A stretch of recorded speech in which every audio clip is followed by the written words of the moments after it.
Ukážeme si cez program GeoGebra zobrazovanie v osovej súmernosti. Začneme základným, čiže bodom. Narysujeme si nový bod, klikneme ľavým tlačítkom. Tento bod cez pravé tlačítko zobrazíme jeho vlastnosti. Nazveme si ho vzor. Tento popis aj zobrazíme. Štýl tohto bodu zmeníme na krížik. Môžeme si ho dať trošku väčší. Zatvoríme.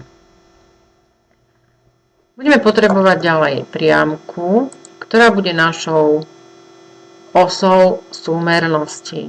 Vyberáme ľavým tlačítkom a v ľubovoľnom mieste na nákresni zobrazíme túto priamku. Ideme znovu cez práve tlačítko do vlastností tejto priamky. Tejto priamke dáme hrúbku menšiu, čiže posuvníkom. Ideme do základných, nazveme ju os.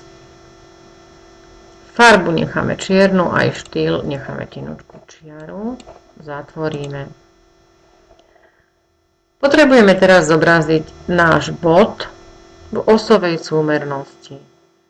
GeoGebra má na to nástroj. Cez ikonu zvolíme osovo-súmerný obraz objektu. V pravej časti pri ikone sa vždy nachádza pomôcka. Čiže máme teraz zadať objekt. Našim objektom je daný bod. Klikneme ľavým tlačítkom. Potom musíme ukázať na priamku, ktorá je osou súmernosti. Klikneme a tým sa nám zobrazí bod, ktorý je už našim obrazom. Znovu ideme cez práve tlačítko do jeho vlastností a nazveme tento bod náš obraz.